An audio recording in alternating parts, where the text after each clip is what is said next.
right, I think we are recording. Welcome everyone. This is The Moors by Jen Silverman. Thud, the sound of horrible impact that shakes our world. A bird body hitting glass. Lights up on the parlor of an elegant ancient mansion on the English moors, 1840-ish to a degree. Agatha looms over Holdy. She pulls at Holdy's clothes, adjusts her hair. Holdy stands like a doll and lets herself be manipulated. The maid, Marjorie, stands to the side, waiting to be useful. Marjorie is wearing a parlor-maid hat, but when she is the scullery maid, she will put on a different hat. There is only one maid in this household. The dog, a giant mastiff, stares despondently out the window and thinks how meaningless everything always seems to be. Something has to be done. Yes, Mom. Every time one sits in the parlor, one must endure a bird crashing into the window. It's terrible, Mom. Well, see that you do something about it. What would you like me to do? Fix it, of course. Why am I the only one around here who takes it upon myself to fix things? Do you think this is acceptable? No. No, sister, it is not. Do you know why your hair is not acceptable? No. It looks like the location of a particularly mangy bird might choose to nest. Do you think this is the sort of hair one wishes to have on the day the governess arrives? No. No, it is not that sort of hair. What on earth have you been doing all morning? Oh, well, first I... No, don't answer that. Is the extra room made up for the governess? Yes, Mom. And is there more hen for tonight? Well, Why don't you ask the scullery maid? yes, Mom. Down.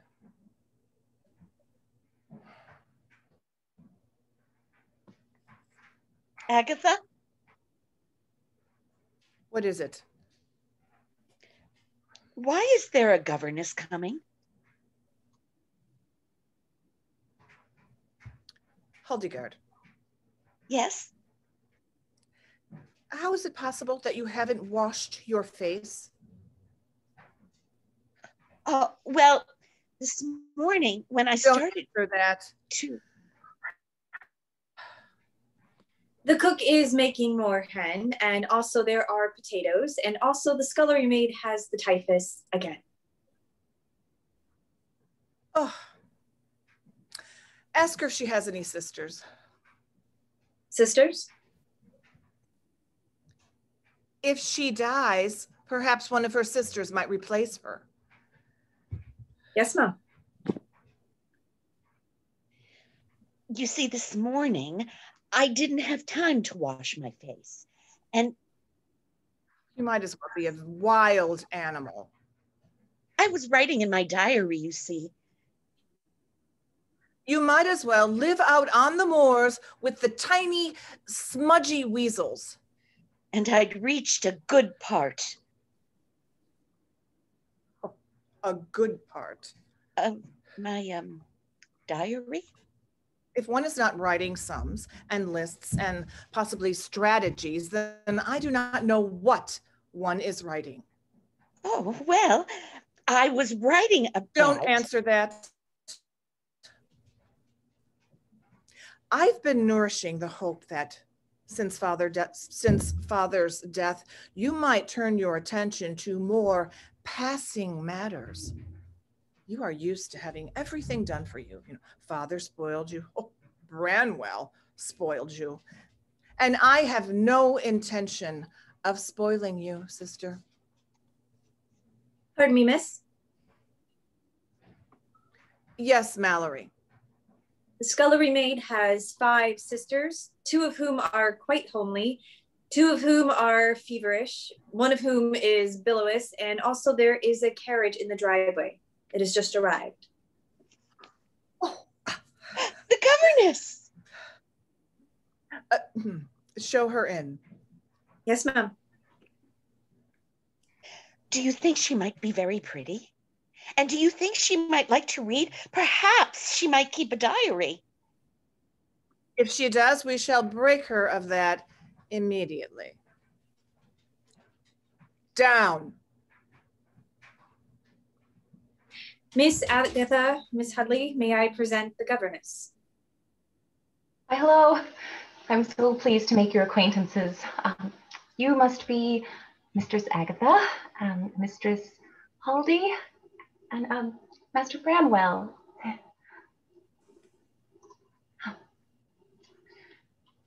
Oh, a dog. Oh, a very large dog. Nice doggy. I love dogs. It is dangerous. Oh, yes. It is very large and very dangerous. You must never touch it. Oh.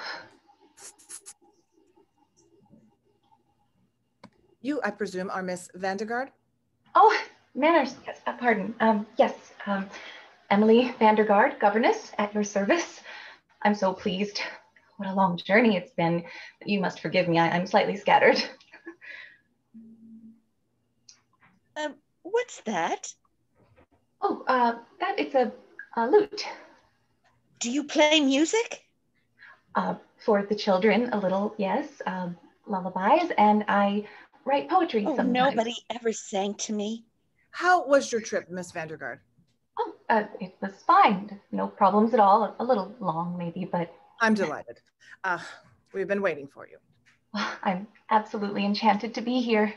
Did you come from London? Well, I passed through it. How was it? It was very big. I'd like to see London. Miss Vandergaard has only just arrived, and I'm sure she has no time to discuss London. Sit.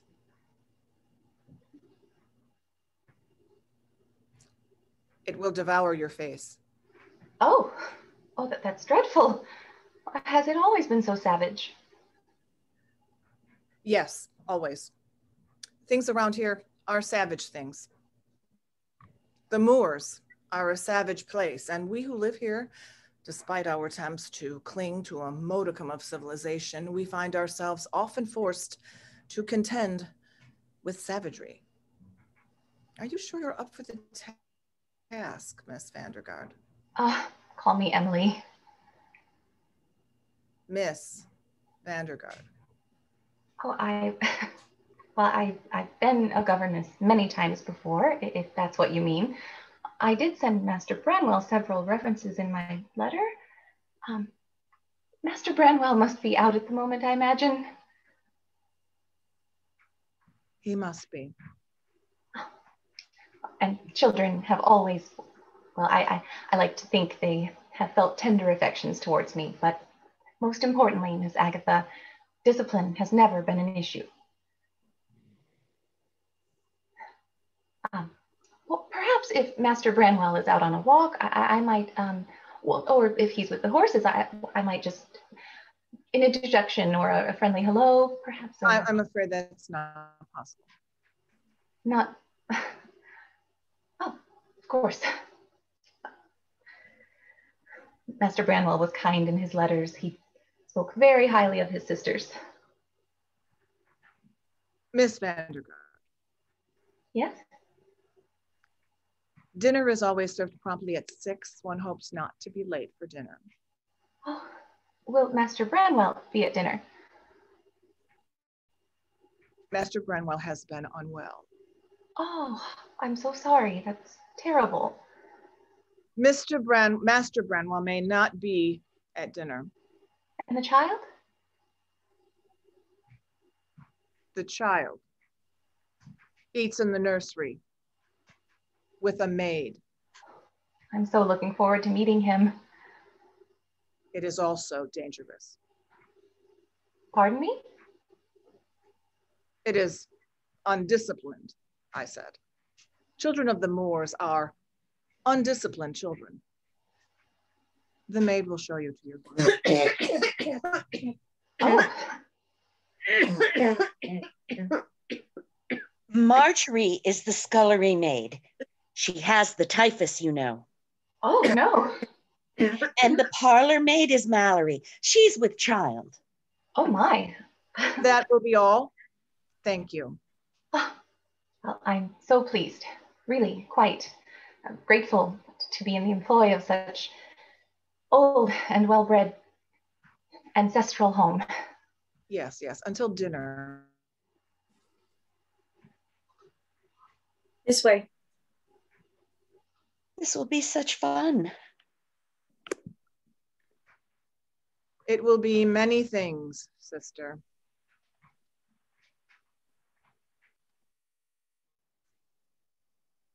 A bird drops from the sky like a stone in the stomach, like all your happiness, fleeting, then gone. The gorse extends, the sky extends, many things extend. Happiness, I suppose, does not extend. I was once upon a time greatly satisfied, I believe. I do not remember clearly. I put my face against my mother's side. There was milk. I imagined this caused me satisfaction. I would not presume to call it happiness.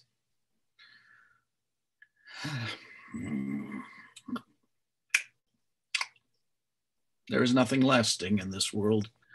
Birds drop and drop. There are always more. The sky keeps spitting out birds and the birds keep dropping. And in that sense, you might say birds are lasting in this world, to which I would reply, it is never the same bird.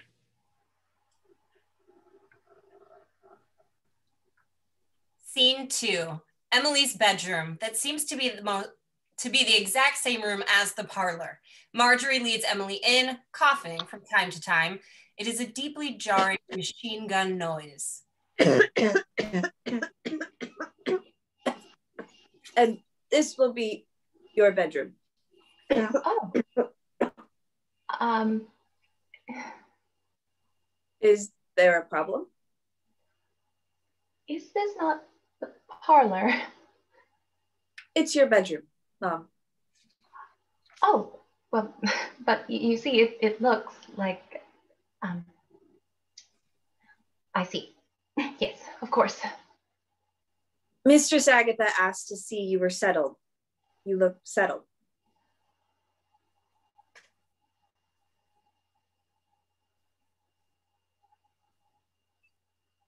Now, there's dishes to tend to in the scullery. Just a moment. Yes, Mom? Which maid did you say you were? I'm the maid. Your maid. And you have the typhus. And sort of everybody's maid. Yes. Yes, I do. Are you the one with the typhus or the one with the baby? I'm both. Sort of. How are you both of something? Either you are something or you are another thing. When I'm in the scullery, I have the typhus. When I'm in the parlor, I have the baby. Oh. It's how time passes here. I see. That is one way of doing things. Indeed it is. I'm terribly sorry to hear about your conditions. I don't need you to be. Just a moment. Yes, Mom? How long have you worked for this household? Oh, forever. And how old are you? I haven't been counting, Mom. But you were raised out here on these savage Moors. You were treated kindly. Perhaps they took you to church on Sundays to hear their father's sermons. Master Branwell said... You spoke to him? In the letter. He wrote me a letter. Oh. What surprises you? Nothing. I'm not surprised. You seem so. You seem greatly surprised. No, not I. Is Master Branwell very frightening? Are you frightened of him? You'd have to ask the parlor maid about that.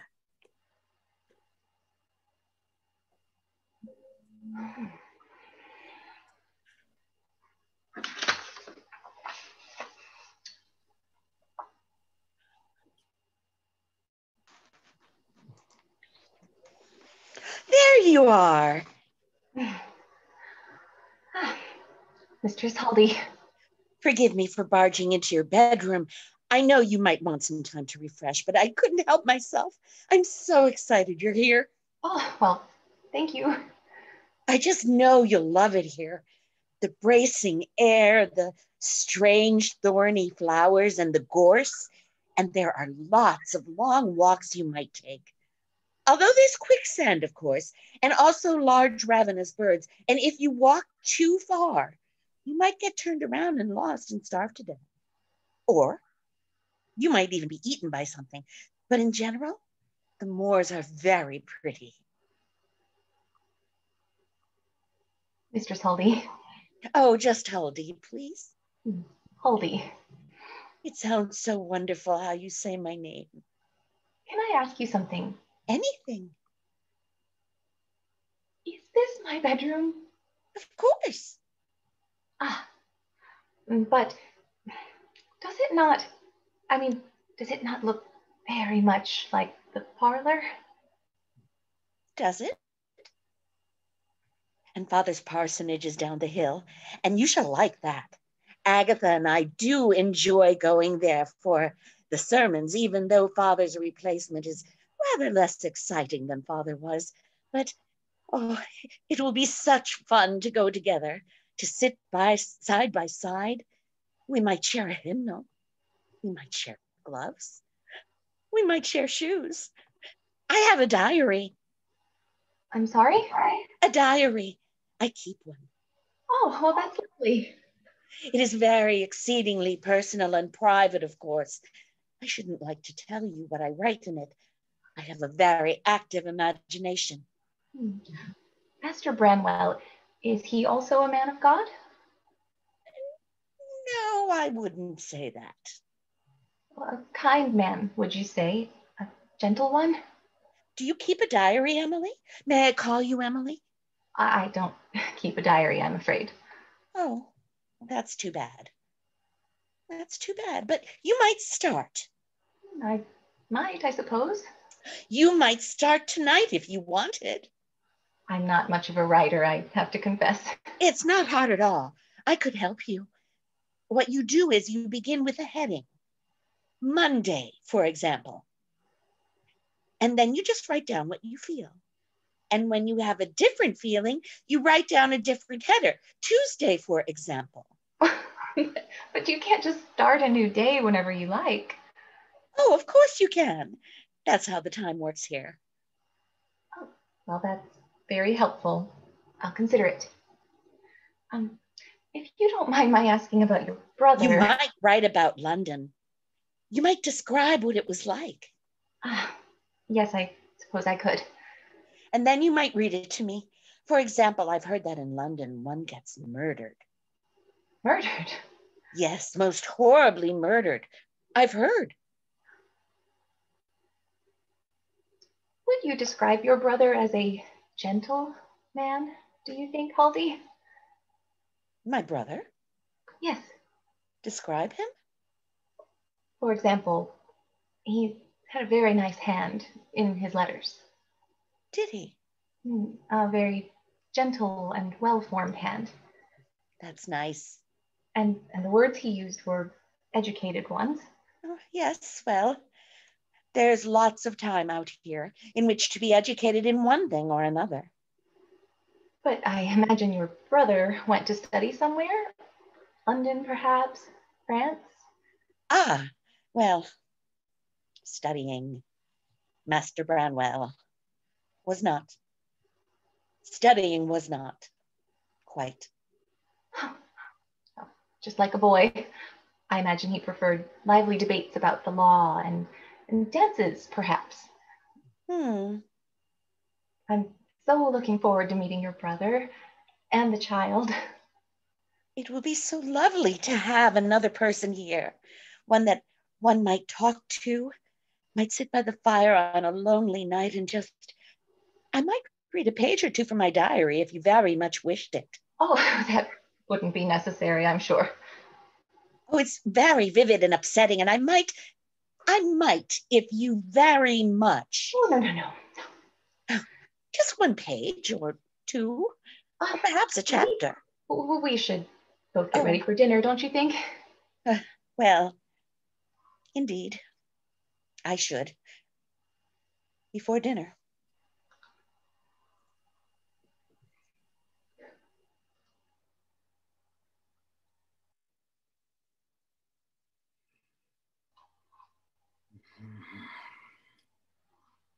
The mastiff out on the moors. He stares up at the sky.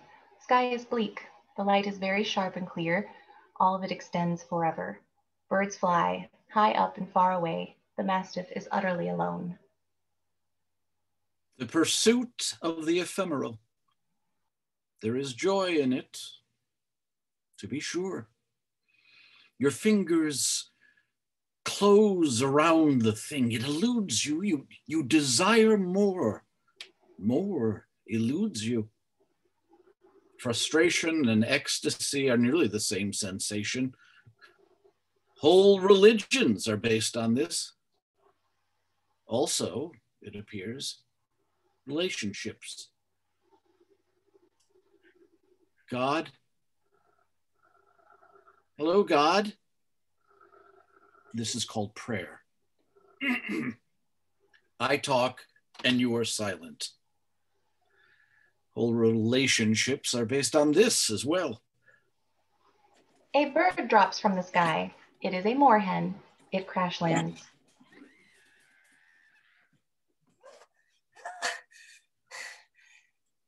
You.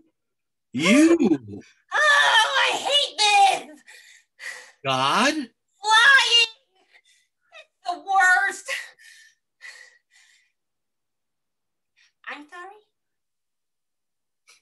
It's you. Do we know each other? You look like a moorhen. I am a moorhen. Are you God and also a moorhen? This is a very circuitous line of questioning. I'm confused. I am a moorhen. I hate flying. It makes me queasy. I hate landing.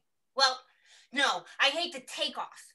And I also hate the landing, but the actual part where I'm in the air, albeit brief, is not as hateful to me in general. What were you asking me? Are you God or are you a moorhen? What is God? Or did God send you? Nobody sends me. I make my own decisions. This God, it lives in the sky. Did you see him on the way down? Is it a very large bird? I don't think so. But you saw it fly over. No, he lives there. The father of my house knew him intimately. Were you going to eat God? No, I just wanted to talk.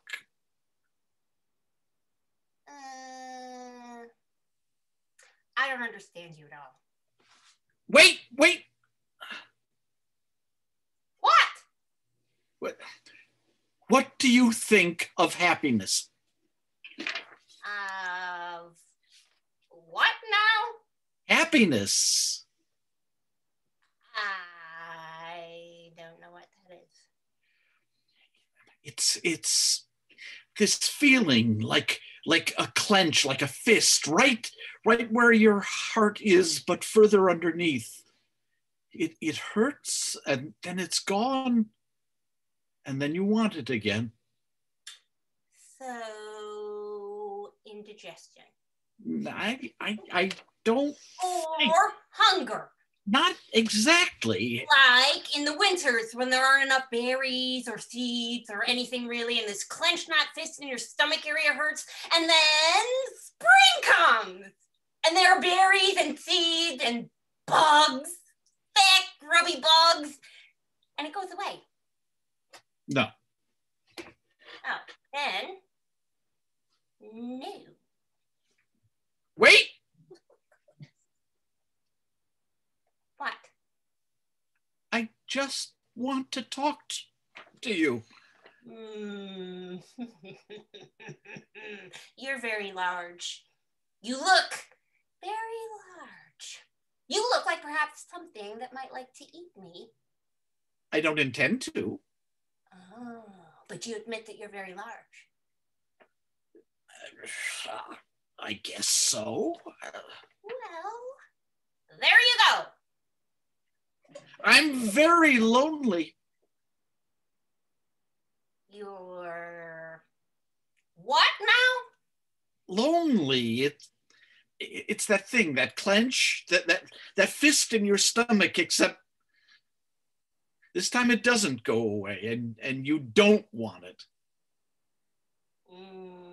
You're hungry, and I'm small, and I think I should go now. Well, that didn't go very well. The moors swallow all the sound. We don't even hear our own intentions after a time. We're just filled with the sound of things getting lost. Scene 4. After dinner in the second sitting room, which appears to be the same room as the parlor, Agatha crochets, Holdy and Emily sip tea, Marjorie serves the tea. She wears a parlor maid hat. The mastiff lies by the window. Dinner is very spare. Most things here you'll find are spare. Oh, no, not at all. I'm sure it's not what you're used to. I don't mind in the slightest. But it is rather nice to sit in the second sitting room after dinner. We so rarely use it.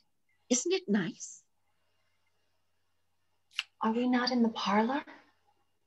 No. This is the second sitting room. Oh. You've been all over, haven't you? How wonderful to have seen all the things you've seen. I've been employed in many houses, but what one sees does not change so very much, I found. I've never seen anything. Mallory, Yes, Mom. are you using the good teacups? Yes, Mom. And why is that? Company, Mom. Miss Vandergaard is not company, Mallory. She's come to stay with us. She will be part of the family now. Yes, Mom. That will be all. Was that not Marjorie? Marjorie is the scullery maid. Mallory is the parlor maid. Yes, but in actuality, was that not just... What is it, Marjorie? I was sent to inform you that the rest of the teacups have been broke, Mom. Broke. Master Branwell. Ah, yes, I see. That one time. Yes, never mind. That will be all. Yes, Mom. I'm sure there were lots of grand after-dinner diversions in the other houses. Games and parties and desserts, perhaps? Oh, I don't know. What kind of things did you do? Nothing special. Sometimes I played a song or recited a poem or two if the children asked. Oh, what if you sang one now? Oh, well, I wouldn't like to impose. Oh, she might play for us, Agatha, mightn't she? Oh, it's just silliness, Huldy. Your sister wouldn't want to be bothered with it. Why don't you play for us? Are you sure?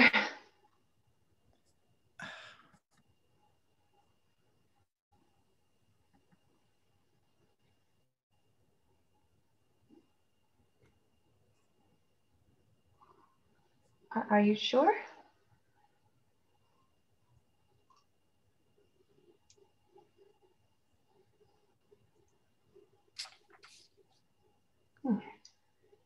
Well,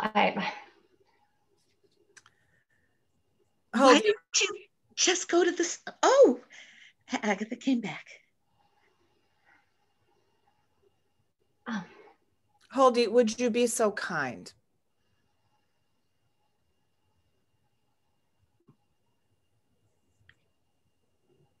Top of 30.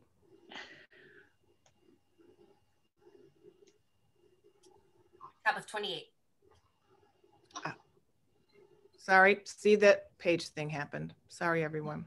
no problem. In your letter to Master Branwell, you mentioned your love of music. I must imagine you're quite good. Are you not quite good? Music, no, poetry. Master Branwell mentioned that to you. Are you good or are you not good? I'm fairly good. Fairly. I'm quite good. I'll be the judge of that. I should be delighted to oblige.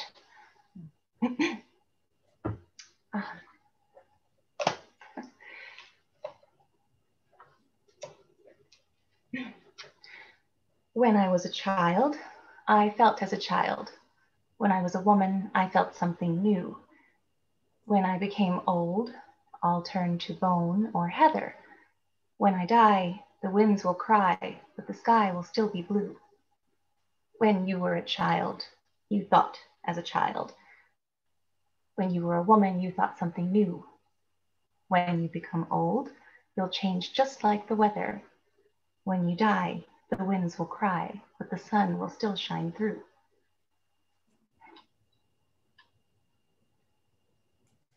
There's a haunting winds on the moors tonight. There's a blood-red moon so bold. They will all build fires in the hearths tonight, but mine alone stands cold. There's a biting cold in the air tonight, but I alone don't mind.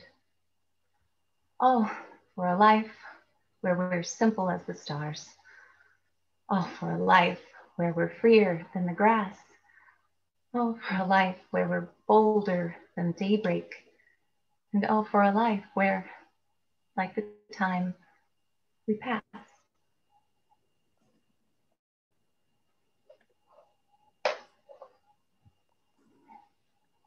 Well,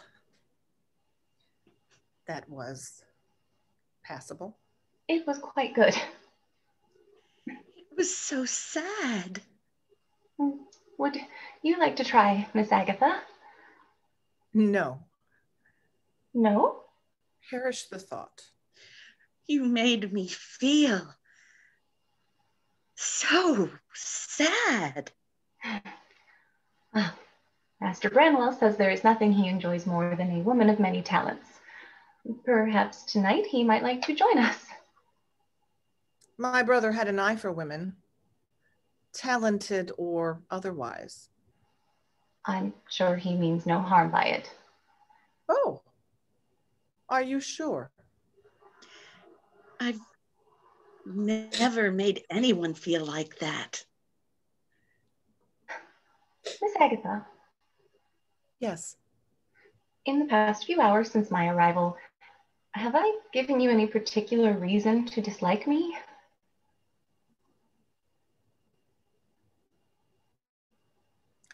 Huldy, Would you be so kind?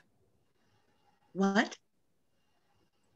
Would you be so kind? I had somewhere to be anyway.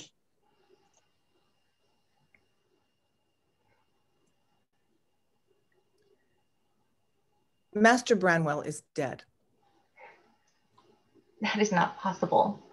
Of course it is possible, child. All things here are Well, but from his very hand, I received. Master Branwell suffered greatly from the typhus, and then he passed.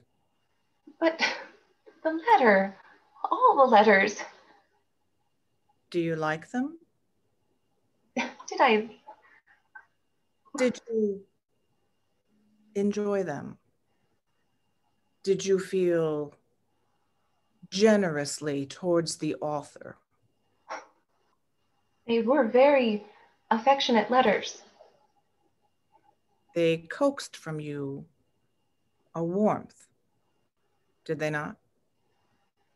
You responded in kind. Your affection grew. When did Master Branwell pass? 3 months ago, give or take. But that cannot be possible, you see, for the letters. They were by my hand. I don't believe you. You think I cannot write affectionately when I choose? That was not a woman's hand. A woman would not be capable of such letters. I think, Miss Vandergaard, you know very little about women and what they are capable of. That is not your fault.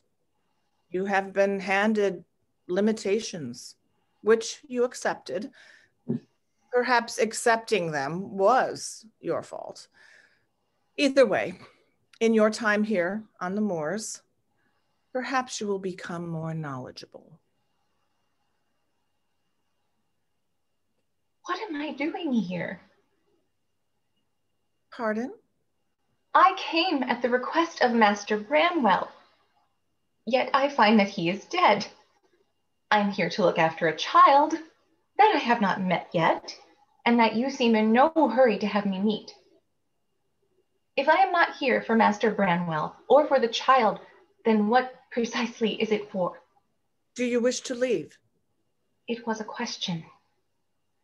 No one is a prisoner here, Emily. If you are eager to return to London and seek yet another poorly paid position and yet another syphilitic household, you have only to repack your trunk. It's only a question. I didn't quite hear you. I am not eager. Well then. More tea? Excuse me? Would you enjoy more tea? Mallory. Oh, sorry.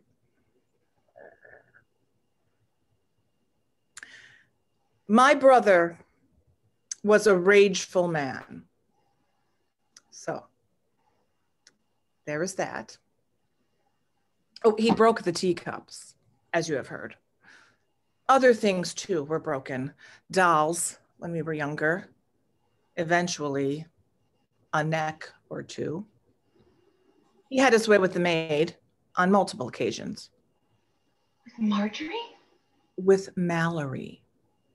But in actuality, Master Branwell was not a prudent man.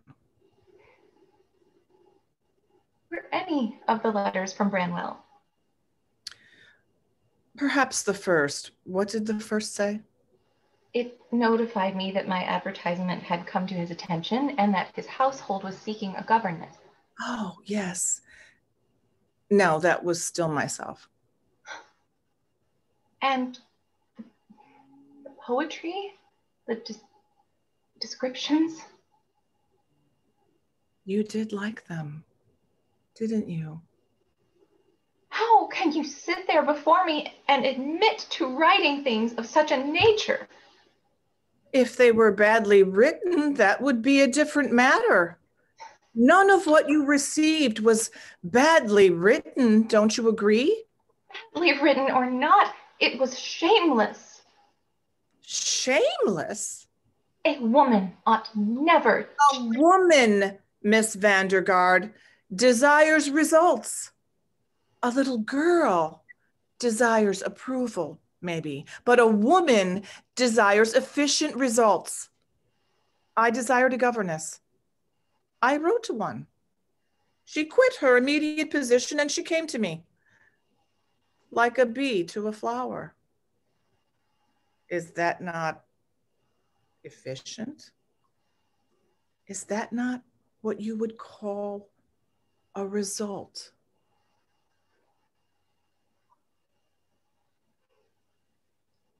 And now that I am here. Now that you are here, you should rest. It's been quite a journey. And your intentions? And the reason? You were right. Excuse me? Your song was more than passable.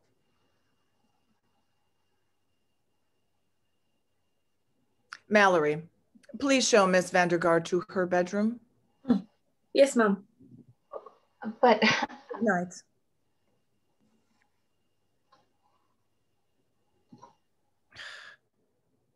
Down.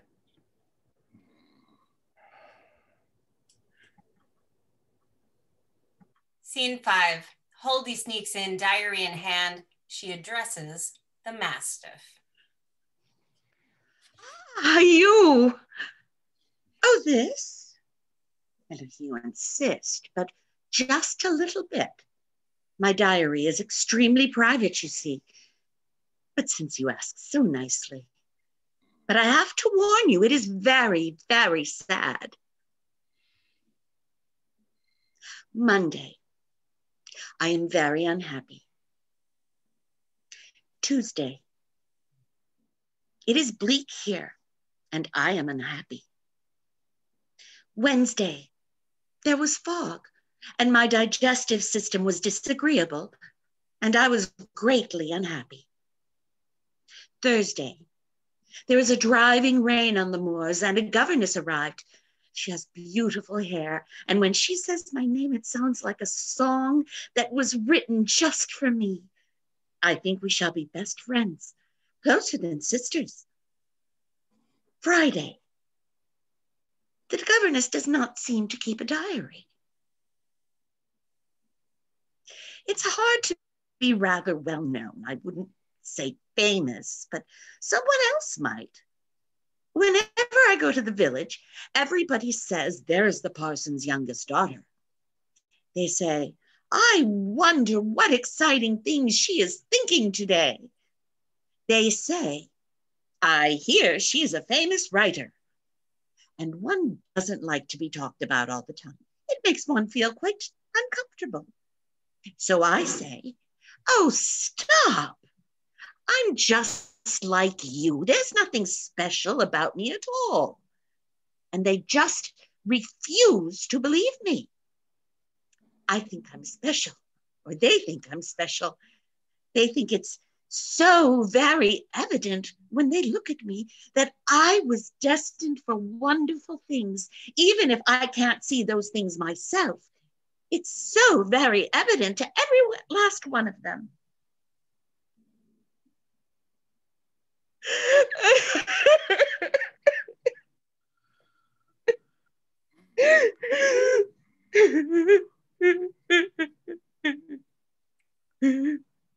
Monday, I met Gop. He was a moorhen and he fled from me. Was I supposed to pursue? Oh, just go away. Big, awful dog smuffling on everything. I hate it here. I hate everything. I hate you.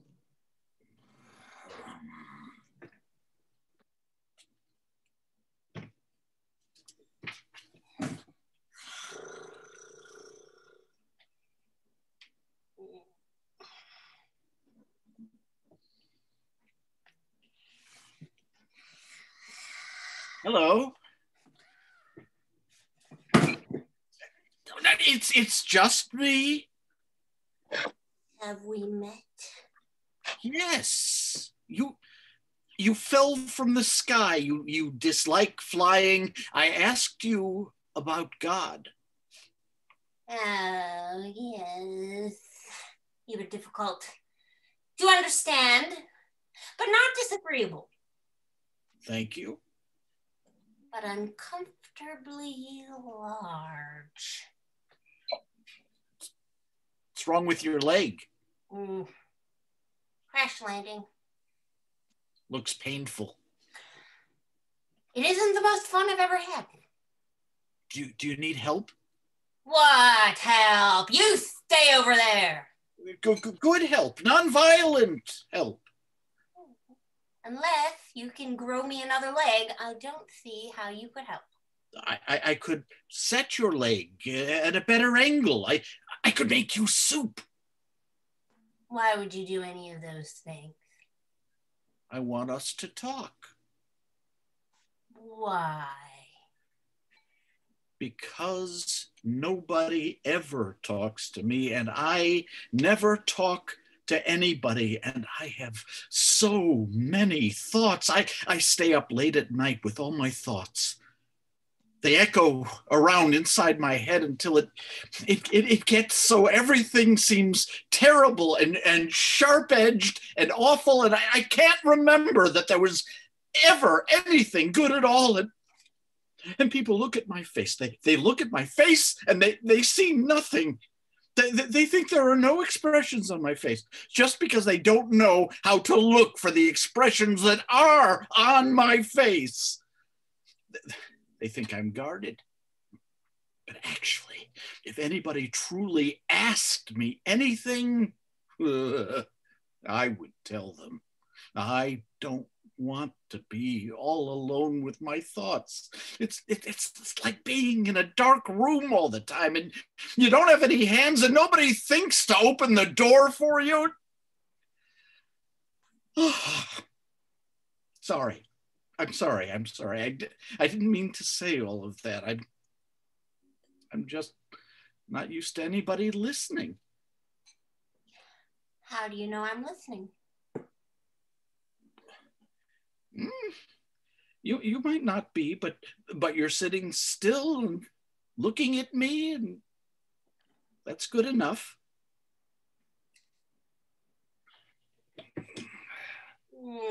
That's close enough. I've been thinking about you a lot. Have you? I addressed God, and then there you were. Can't be a coincidence. Look, I don't know what a coincidence is, but sometimes things just happen, you know? That's called a coincidence. Oh. I've just been talking about me. I want to know about you. If flying doesn't make you happy, why do you do it? Happy? We talked about this. I have a terrible memory. It's why I never really learn new things. But also, I don't worry all that much, so it works for me in a limited way. It's this clenched, never mind. Never mind. Tell me about flying. Oh. Well, when I'm up and up and then I'm down. And then usually something hurts, and this time, something hurts a lot. Are you sure you don't want me to take a look at it? You just stay right where you are. I used to imagine that if I could fly, it would make me happy. To just, from high above, look down at things. I imagine that if you can see the parameters of things, you can love them. And I imagine that's why God loves everybody. And also because he doesn't actually have to be touched by us. I've been up there. It's not that great. Oh. Look. Yes?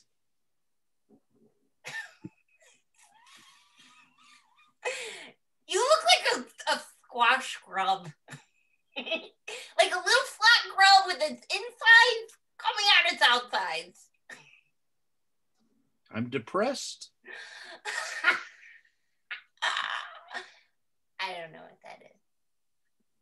It's a little flat grub with his insides coming out of the outsides. Shouldn't you do something about that? I'm talking to you. Oh. And are you feeling less depressed? I think so, yes. Oh. It starts to rain. Great. Just great. This day sucks. Can I come closer? Why? Because I am very big and you are very small and it's raining. And if I stand over you, I will get all of the rain and none of it will reach you. Oh. Well. And I won't eat you at all. Well, okay, but just this time. The Mastiff walks to the moorhen. He shields her from the rain.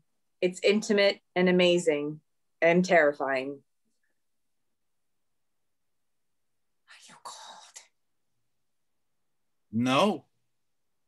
You're shaking. I've never been this close to someone. That can't be true. I've never been this close to someone who is actually looking at me. Oh, I can close my eyes. No, no, no. Don't close your eyes, please. Okay, then.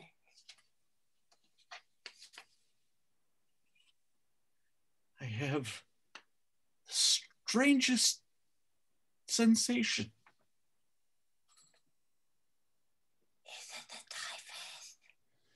It's this feeling in my heart cavern, as if spring has come and all the birds are falling upwards. They stand. It rains. The Mastiff falls in love.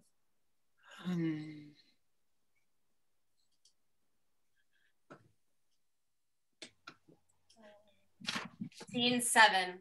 Marjorie polishes shiny things in the scullery. Emily appears in the doorway. Oh, there you are. Well, I didn't mean to startle you. I'm not startled. Are you Marjorie or Mallory right now? I'm in the scullery. So I'm the scullery maid.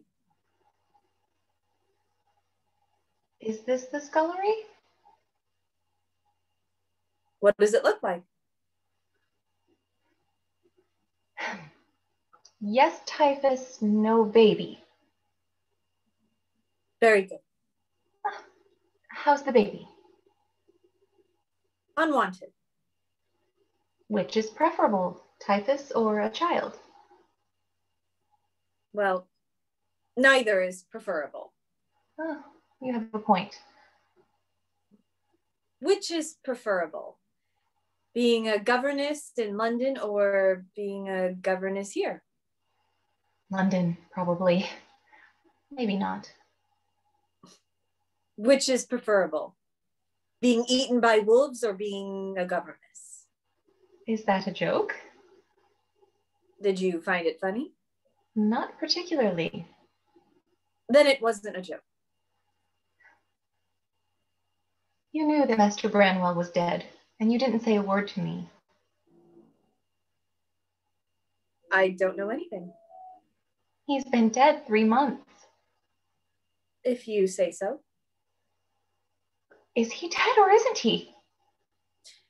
He's whatever Mistress Agatha says he is. Oh, I don't like that answer at all. I have to go polish things. You just keep on polishing right here. No, I have to go places where you aren't and polish things. Do you like sweets? I'll give you a sweet. God doesn't like sweet things. Or a pretty piece of lace. I have some pretty lace I brought all the way from London. God doesn't like pretty things either.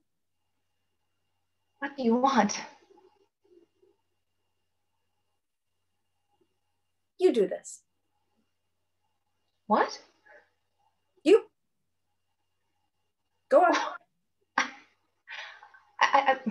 What do I do? You scrub. Oh, this is really rather... God loves women on their knees. Scrubbing.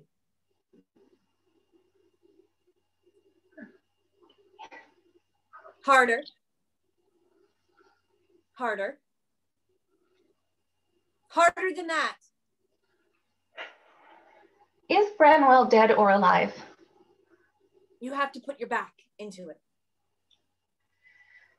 And where is the child I'm to watch? I've been here 2 days already. You're not doing it right.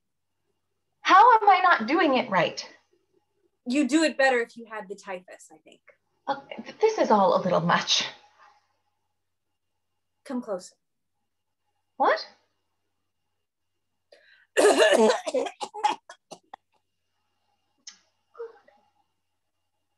There you go. Now scrub. Now look here. Master Branwell is living in the attic. If you want to call that living. You want more? Scrub like you mean it.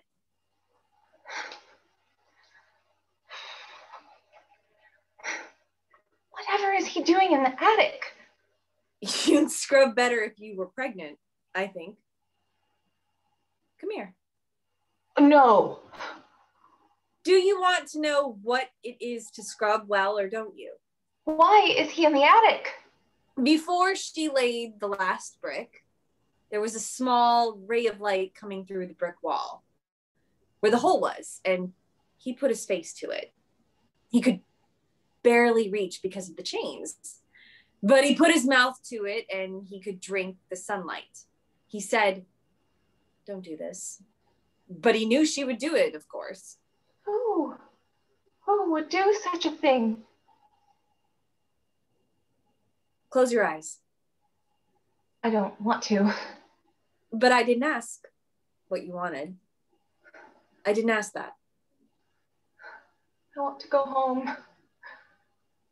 This is your home, isn't it? This is your home now. Mallory, Yes, ma'am. what are you doing? Showing Miss Vandergaard the scullery, ma'am. She does not need to see it. Yes, ma'am. You are a very idle girl, Marjorie.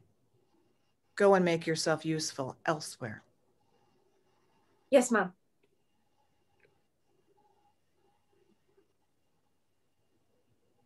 Did she upset you? Not at all. You seem as if you might cry. I don't believe in crying.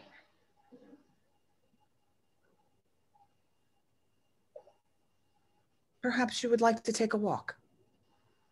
A walk? We have some matters to discuss. What better place to do so than the moors? The fresh air, the daylight, the brisk wind. The quicksand? And the ravenous birds? I'll enjoy it all immensely. And as they move, the whole world transforms. Scene 8, the moors. Agatha and Emily The skies go on forever. The light is hypnotic and terrifying and beautiful. What do you think? It's rather large Yes. and cold. Yes. One might get lost out here so easily. One wrong turn and it's all over. I don't even think I know where the house is. One might look around in all directions and see no sign of civilization whatsoever. Does it not seem very lonely to you? It does. And does it not make you dreadfully sad? I find it comforting. Comforting. I cannot stand weakness. I cannot stand it in myself, and I cannot abide it in others. There is no weakness on the moors. When I come out here, I am surrounded by merciless strength. But mightn't it turn on you? Mightn't you be devoured by it? Yes, absolutely. The maid says you bricked Master Branwell in the attic. Which maid was it? Marjorie. Mallory. Is it untrue?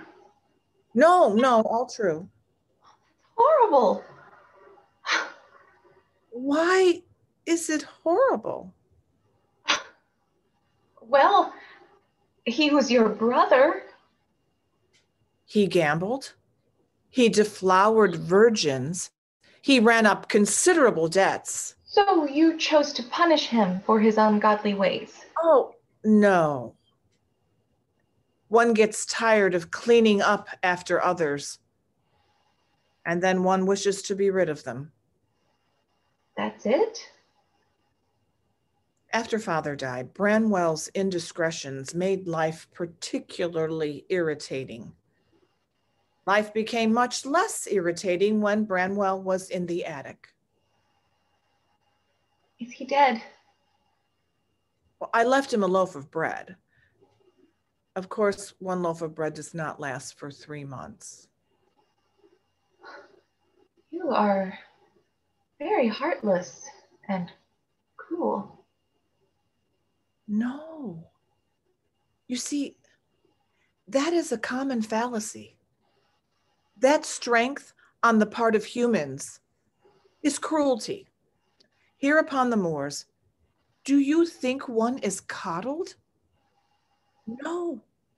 A bird or a fox or a dragonfly, it must survive from sheer strength and will alone. And does one call the Moors cruel? Heartless? No. One accepts them for what they are. Inhospitable, perhaps, but that is their nature. One accepts that nature, and only by accepting, nay, embracing it, can one truly be at home here. You are unlike anyone I have ever met. And what do you make of it? Did you truly write those letters? I did. And you read my letters? Of course. Did you read them in the parlor? Or did you wait until you were in your bedchamber? Oh, I chose the privacy of my bedchamber. And did they delight you? I found them very instructive. Instructive? I found them quite telling. I read into them a great deal about your character and its weaknesses and how easily you find yourself at the mercy of the world. But pleasure, Agatha. Did you find in them any pleasure?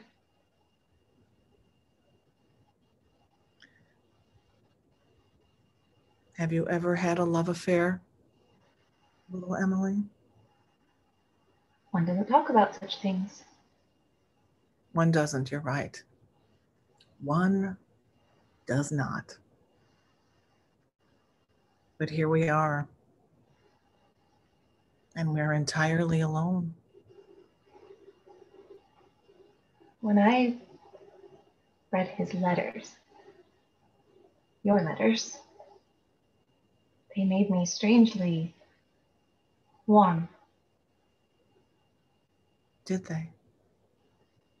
A sort of the needles feeling in all my extremities, even my toes. Did you like it? It's very dangerous. Did you take these letters to bed with you? Did you sleep with them against your skin? I might have. And you did it so you could dream of him. Yes, maybe I did. And you did. You did dream of him. And it was very nice, wasn't it? It was. In your dream, you came to this house. And that first night at the dinner table, he only had eyes for you. He stared at me with bright, dark eyes. He saw me. And you were seen as you have never before been seen. And days passed, of course. One doesn't move too quickly. And then one night, I came to your room. I stood in your door. It was a dark night, only the hint of a moon. And the roughness of my stubble against your palm. Against my cheek. The roughness of my hand. And everything so dark. It's hard to see. And no time to stop. I did not wish to. You did not wish to stop. Agatha kisses Emily. Emily could live in that kiss, but eventually Agatha breaks it.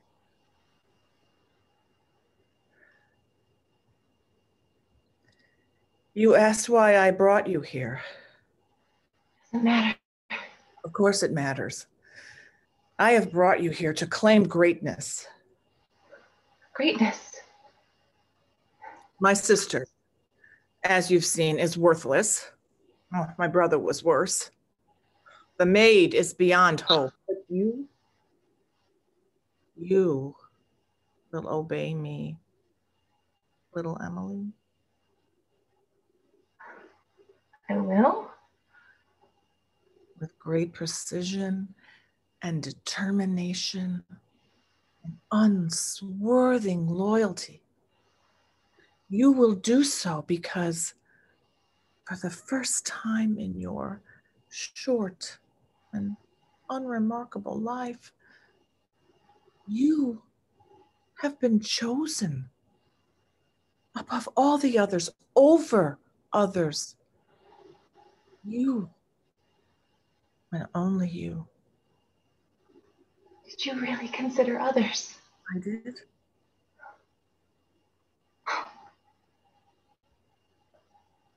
Master Branwell is in the attic, as you know.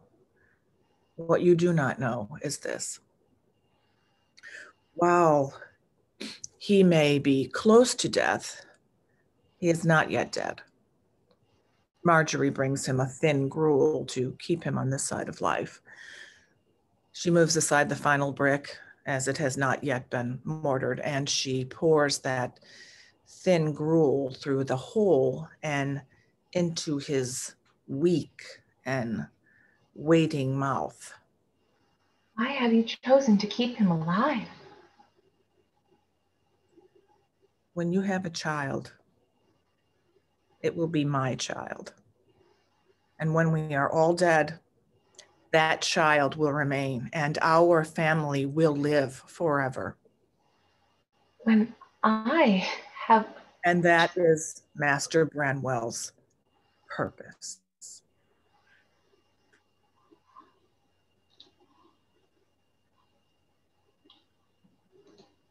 Scene 9. Huldy and her diary in the library, which is the same as the parlor. The Moraine continues. Monday. Agatha is awful. Emily only ever talks to her. Yesterday, they went on a walk, and upon returning from the walk, Emily didn't even seem to notice that I was in the room. Emily is uglier than I initially thought she was, and I hate Agatha. Tuesday, I think I'm going to kill myself. Wednesday, if I killed myself, nobody would even notice. Thursday. Oh, pardon, Mom. Mallory. Mom? Marjorie? Mom? You've been lurking outside the library to hear my innermost private thoughts. Oh, no, not it. It's all right.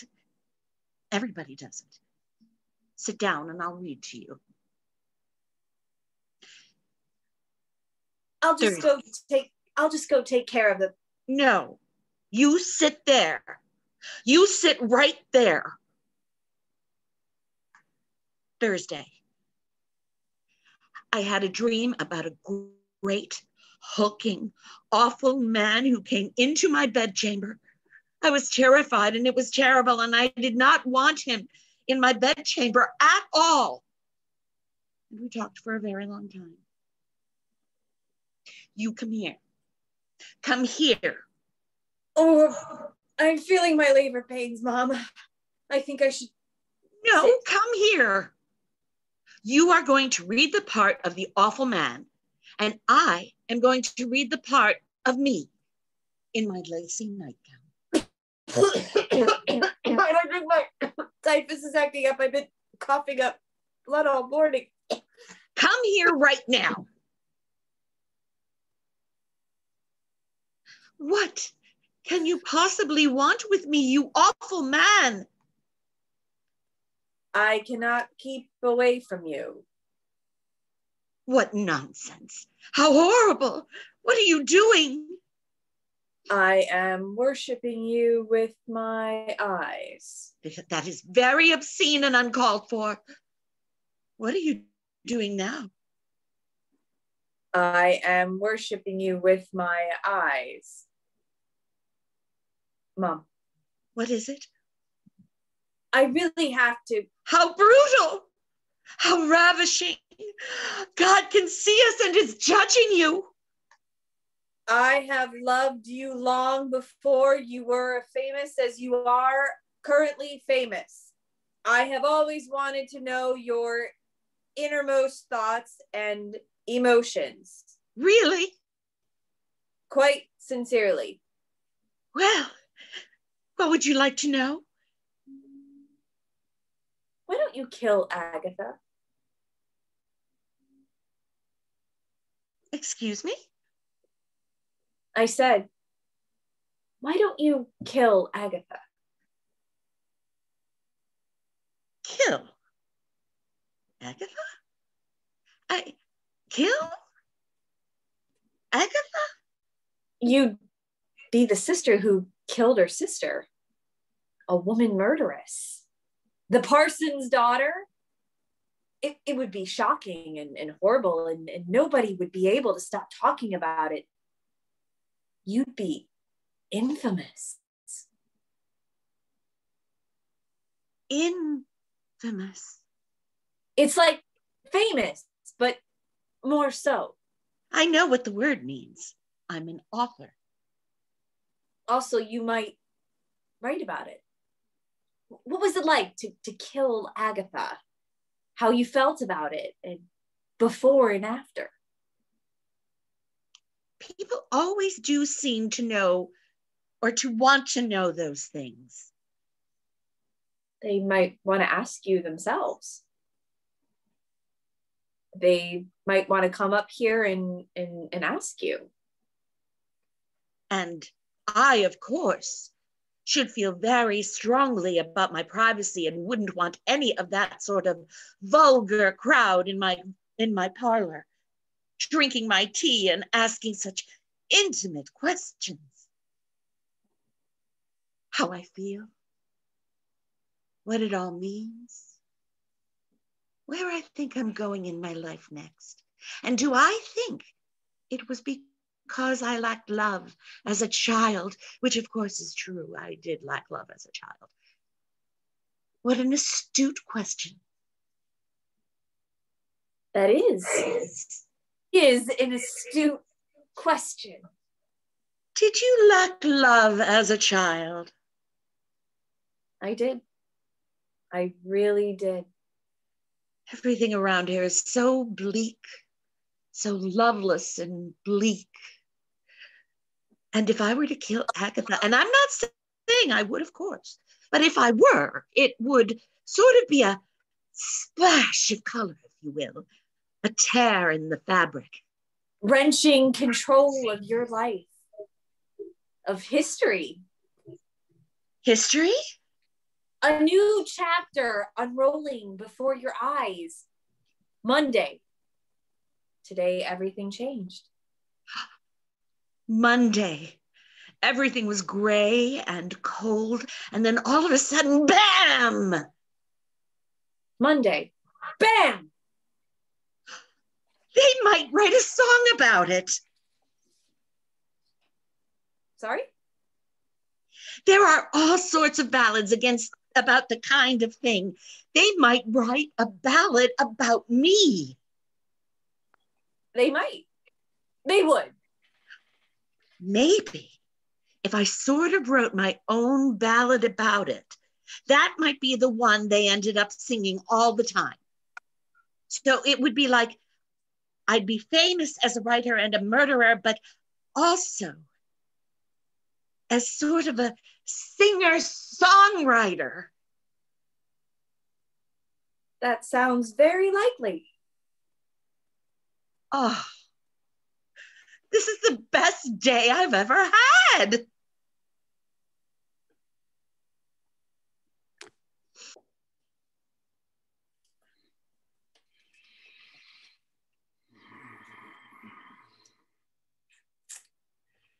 But then sometimes I think, who would I be if I weren't depressed? You know?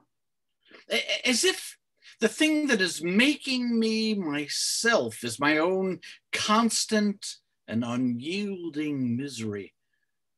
As if happiness is some sort of altered state in which you're no longer quite yourself.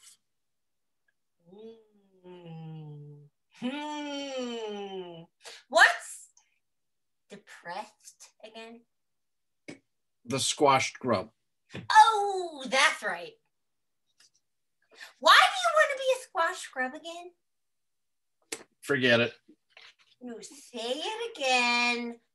Slower. You know, it actually doesn't matter. It doesn't? You're here now, so it doesn't. Oh, that's nice. Is that nice? Oh, it's nice. Okay. How's your leg? Still hurts. Are you sure you don't want some soup or a blanket? I'm fine. Ooh, or something sweet. Or I could pick you some flowers. I'm perfectly fine. Or I could make you a bed out of hay and you could sleep in it. I'm okay. But thank you. I just want to help. I want to do things for you. Well, you're already helping. Am I? Oh, well, nothing has tried to eat me while you've been here. Well, that's true. Ooh. Why do you want to do things for me? You make me feel good. You told me you feel like a grub. No, that's all the times that I'm not with you.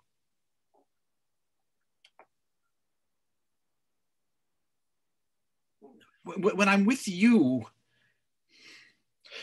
I feel like the sky is much smaller, or else I'm much bigger. And all the things that were ready to swallow me are now possibly weaker than I am. Okay. When I'm with you. What? No one say it. Dumb. No, it's not. It's not dumb. Come on. I was just going to say that when I'm with you, I can't. You can. This is so stupid. I won't look at you. Okay, don't look. Okay. When I'm with you, I feel like the space before taking off and landing, that sort of rush, the part before everything hurts. Do you really feel like that? I do. Oh, that makes me really happy. That makes me feel like something I don't even know how to describe. It's not forever, though. What do you mean? Oh, it's just for now, right? What are you talking about? Everything is a season. The rains are a season, the cold is a season, and the heat is a very short season. Everything happens, and then something else happens. No. The way I feel about you is not is something else happens. It's an always. Okay. Listen. You're wonderful. But you're a very large dog. And your diet generally consists of, well, things like me. And I know I'm not incredibly intelligent, and my short-term memory is, well, short. But I don't really see this ending well. I would never hurt you. Every time I go up in the air, there's a moment in which I feel the wind rushing past me.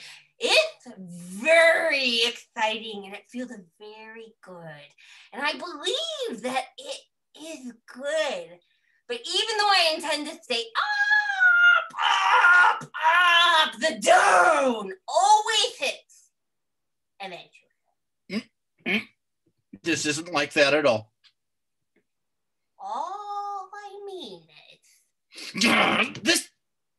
This isn't gravity. This is love. Okay? Forget it. I'll get you some help. I'll make you a nest and I'll take care of you.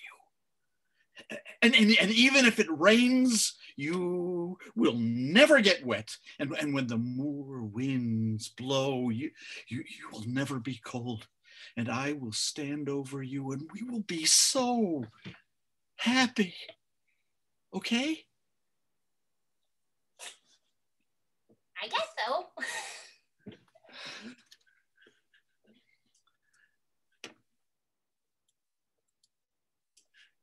Scene 11.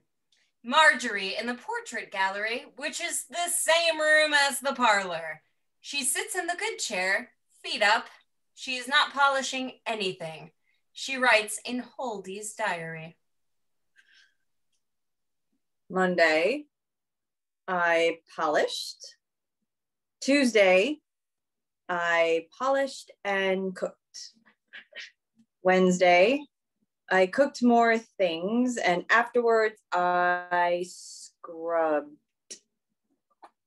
Thursday, it rained, and Miss Emily tracked mud everywhere, and I cleaned it.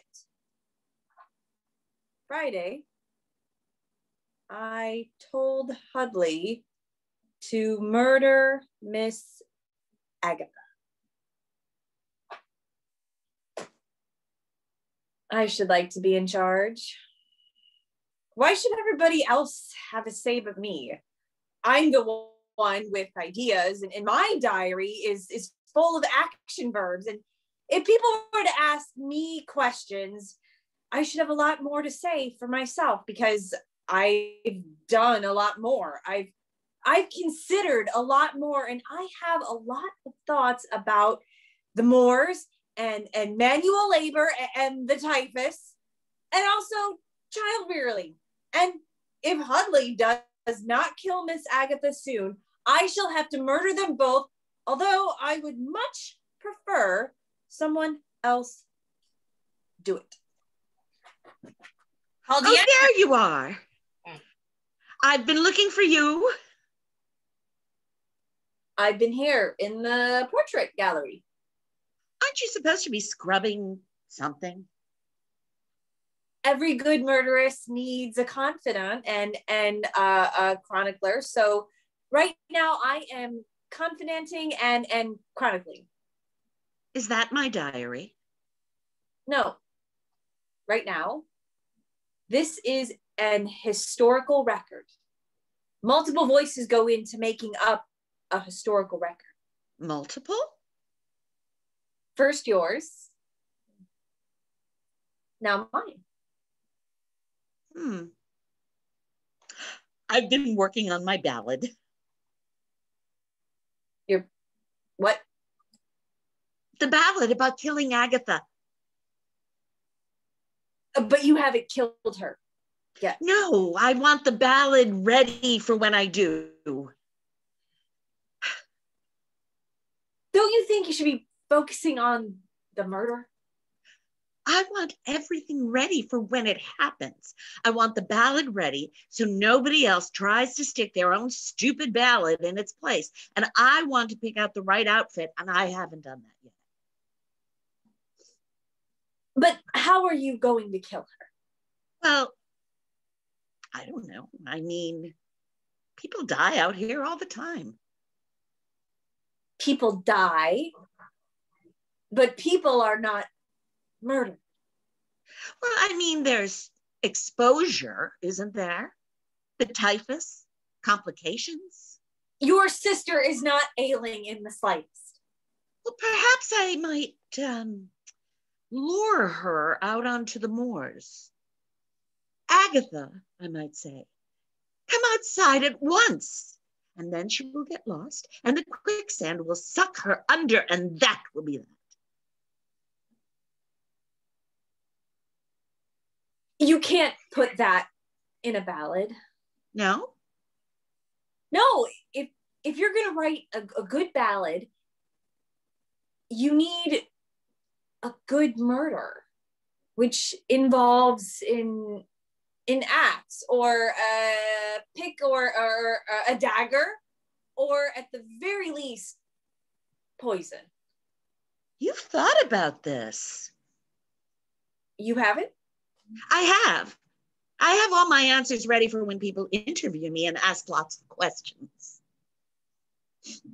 You have answers. Well, interview me. Go on, ask me. Hildegard, why did you murder your elder sister in such a callous and cold blood?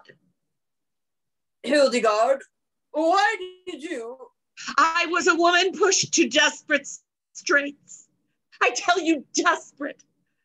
Here on the moors, one reaches out and reaches such extremity of emotion. Now, of course, I see the error of my ways and I repent. That's no good at all. I thought it was rather good. You can't repent. You can't see the error of your ways. I can't? It's boring. Oh. Nobody cares about people who are sorry. Everybody forgets the people who are sorry. The only people who get remembered are the ones who are never sorry.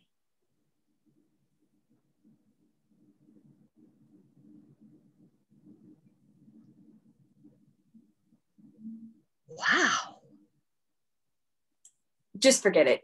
You weren't cut out for this. No, wait. I have to go scrub something. No, wait. I can be cut out for this. I don't think so. You want to be sorry and you want to be forgiven. I cannot want those things. I can be very cold and very brutal. Can you? Interview me again. Hildegard, why did you murder your elder sister in such a callous and cold blood? Because that is what I am, sir. A murderess. And how do you feel in the aftermath? Nothing. Nothing. I feel nothing. That was okay. Was it good? It was good. It was better. It was good, wasn't it? You are going to do it, aren't you? Of course. Of course. Of course I'm going to do it. Okay. When? What? I said, when? Are you going to do it?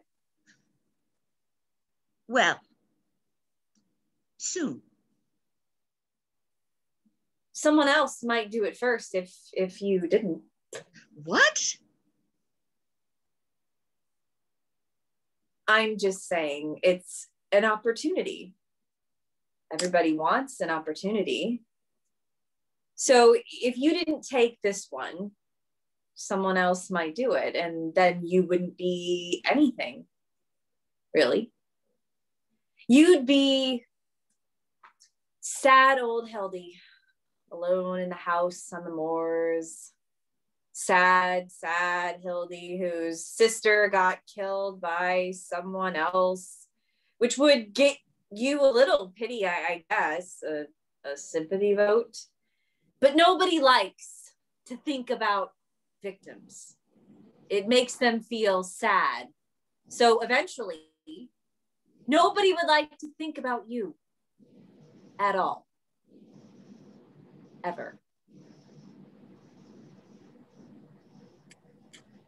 No one is going to murder my sister before I do.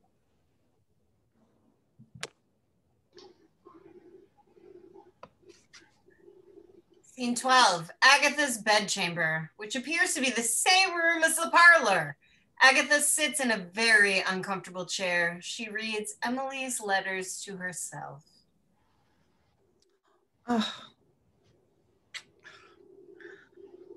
Oh, yes. With an A, Emily, not an I. Oh, not bad. Yes. May I? Oh, it's very late. It is very late to be slipping into people's bedrooms. I know. Come in. Your bedroom is very spare. Yes. Will you have a nightcap? Do you drink? Do you find it unladylike? Of course.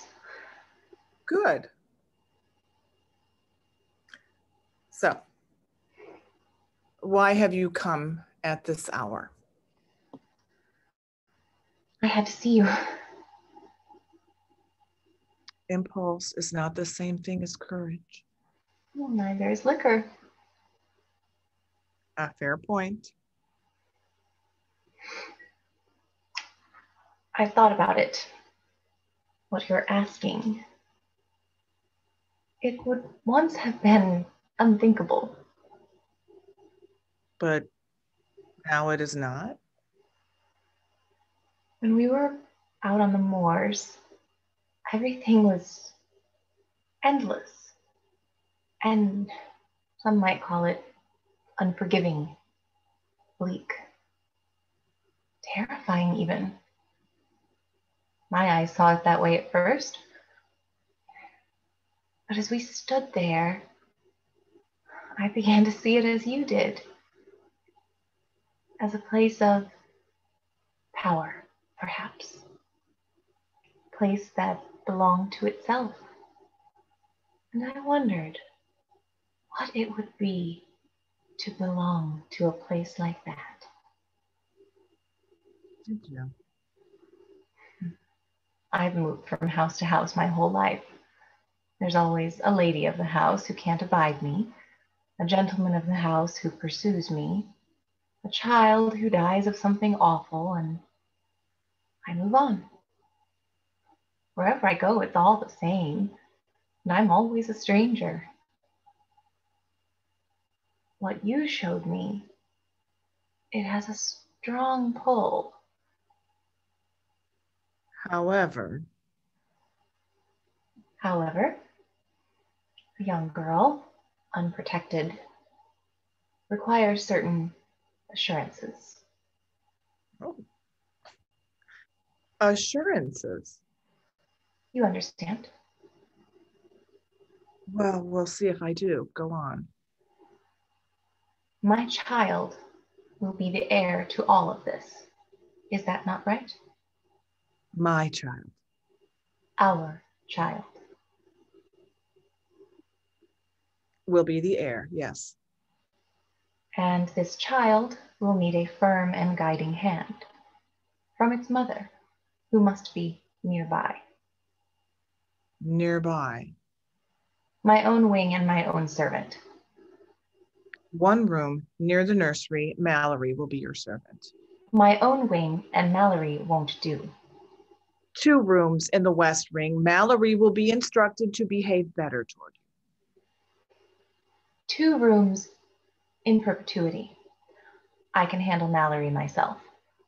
In perpetuity? If I give this family an heir, I give it life. By my calculation, that makes me a member.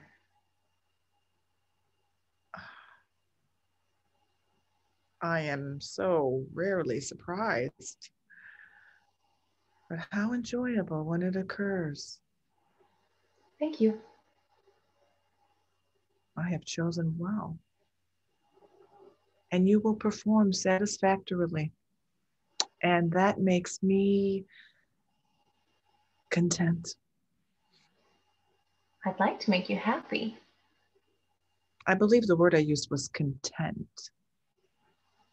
Well, shall we shake on it? And then there is the matter of what lies between us. Excuse me? Have I surprised you again? Twice in one night is a little much. I see the way you look at me. And when you see that I see, and you become cold, it doesn't escape my notice either. I can't imagine what you're referring to. You wanted a sweet young governess, and you summoned one. That's true. But out on the moors, it wasn't just a governess you wanted. It was me. Is this conversation a necessary part of our negotiation? What assurances can you offer regarding us? There are rarely assurances to be had in such matters. No? None that can be believed. I disagree.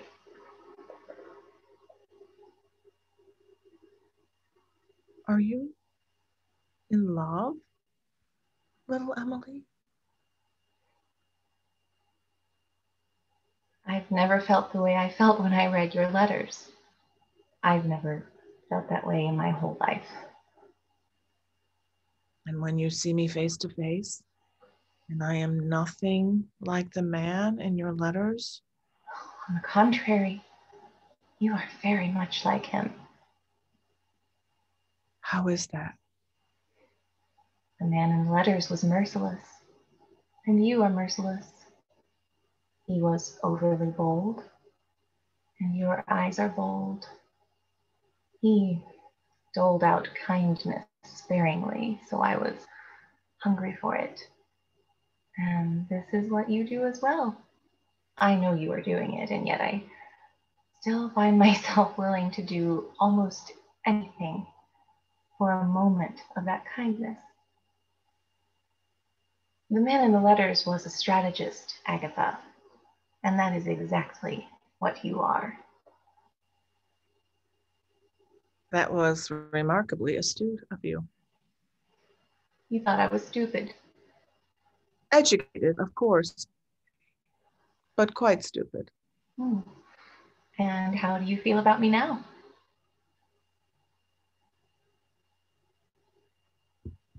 Come sit with me. You've made a fair number of orthographical mistakes in your letters. I have circled them for you so that you may see. You have circled my mistakes. If one can see one's mistakes plain in the face, one does not repeat them, does one? This is no mistake. Emily kisses her. Agatha gives in to the kiss. When it ends, And there it is. How you're looking at me. Emily. If I love you, don't mistake that for weakness. What I love most is what you have to offer. Very good. Is it? There's nothing in this world more honest and dependable than self-interest. When the clock strikes midnight, you may go upstairs to Branwell. Until then, put your head on my lap and rest.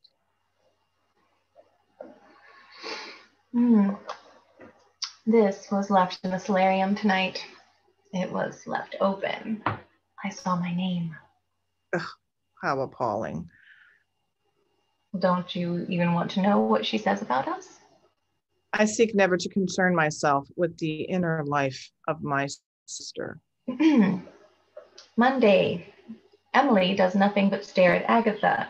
Do I even exist? I hate Agatha. Tuesday, if I were to die and return in a different form, I should like to be a rat because their lives are much shorter. Wednesday, bam. Today is the best day. Enough. All right then. Sing me a lullaby. A lullaby? Hmm? I am always the one singing lullabies to children who hate me. This may be my only opportunity to have one sung to me. I don't know any lullabies. I have never sung one.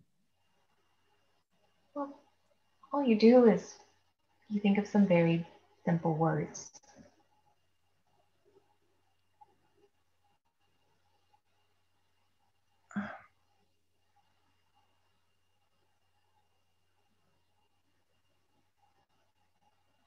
Good night, Emily. Soon you will visit Branwell in the attic. Up in the attic, but then you will come back down and it will be very nice. Your bones and blood will be part of this land, and they will bury you here when you die.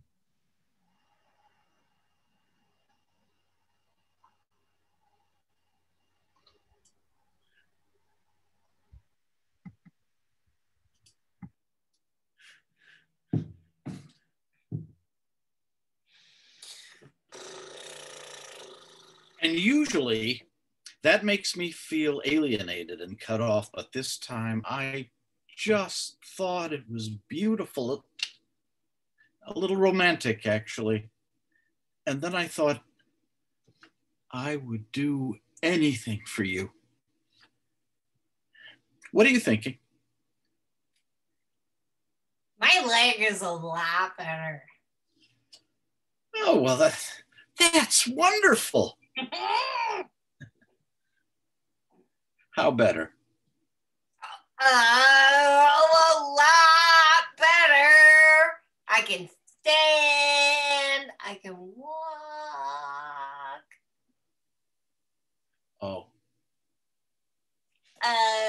What do you mean? Oh. Nothing. Why? It's good that you can stand and that you can walk. But if you can stand and walk, maybe you can walk away from me. Oh. Well, right now, I'm sitting and resting. Okay. Right now, we are both sitting and resting. I was thinking, what if I learned to fly? To fly? Yes.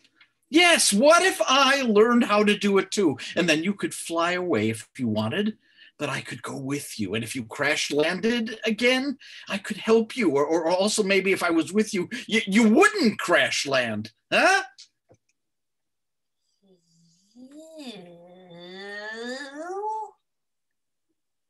Fly? Yeah. Me, fly. I don't think you can fly. Can you? I've never tried. Well, I don't think. I mean, I'm not very educated, but I don't think I've ever seen that before. Well, I'd do it for you if you wanted me to. Okay. Shh. Let me think about that. Do you want me to go with you? Do you not want me with you all the time?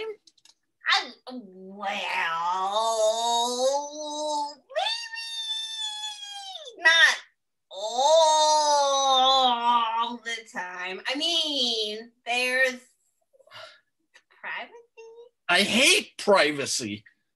Everything is already private anyway. I want to be so close to you that it feels like my skin is going to explode.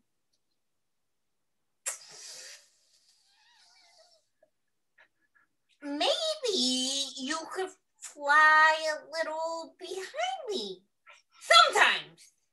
So you could still see me, but I'd have privacy. I guess I could do that. I don't think I can fly.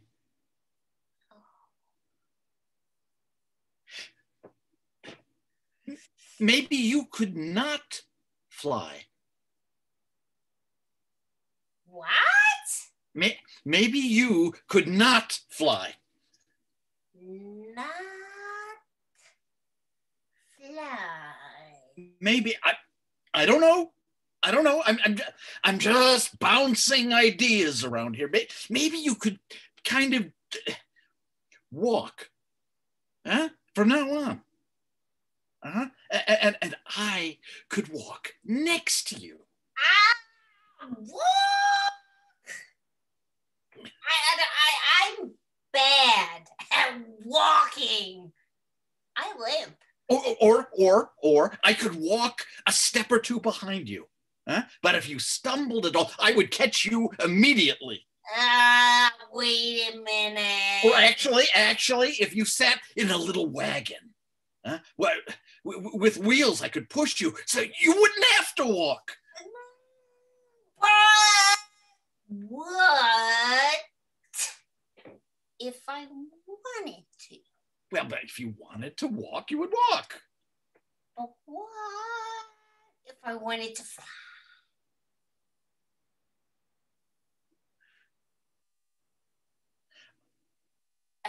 I just don't understand why you would want to do something that I couldn't do when there are lots of other things you could do that I can do. I mean, unless you weren't happy with me.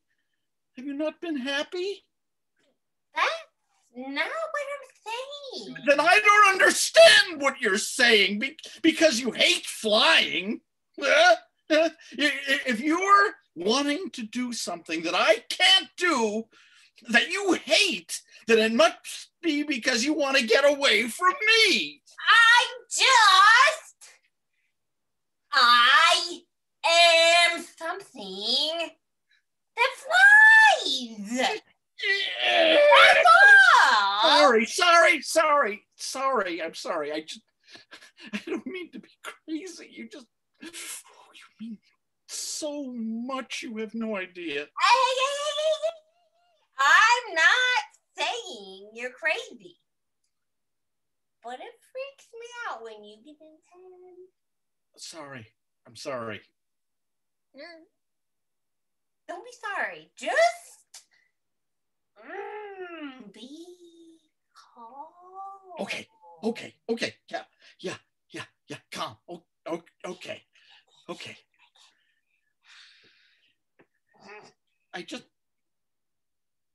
I have this nightmare when I turn my back for a second, and then I feel this tug inside me, somewhere inside my heart, somewhere, and I turn around, but it's too late.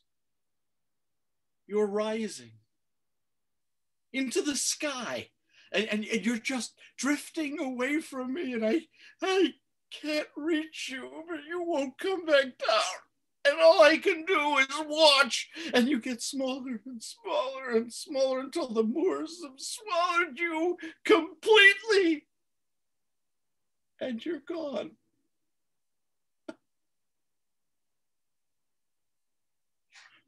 I'm right here. Now. You're right here now. Yeah, I am right here. But what about tomorrow? You're getting intense again. Sorry. I don't ever want to feel the way I felt before I met you. But sometimes you will. Not if you don't. Sometimes you will feel like that. No, not if you don't fly away from me. Not even if I fly away from you, there will be a moment which you look at my face, and it isn't the face you thought you were looking at. And maybe it has an expression that you don't recognize. Or you'll hear something about my past that you didn't really know, and it'll make you wonder if you really know me. And then for a time, for however long it lasts, you will feel like a squash grub again. Then you should tell me everything about yourself now. And I will learn all your expressions, and then I'll never feel that way. I don't think you're really hearing what I'm saying. Come here. Be very close to me and tell me everything. Actually, I'd like to be here, and you can be there, and maybe we can be quiet for a little bit. I can feel you drifting away. I can feel a distance between us. Why is there a distance between us? Because sometimes there's a distance. Because this is a place built on distance. And that's okay. It's horrible. I feel horrible. Hold on to me. Okay. Take deep breaths.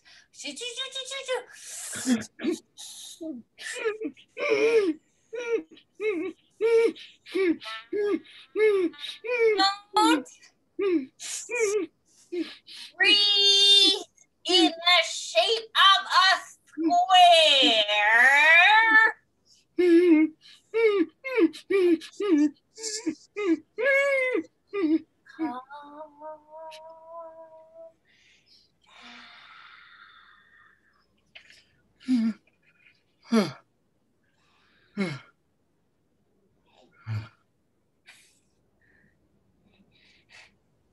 I won't let it happen. What?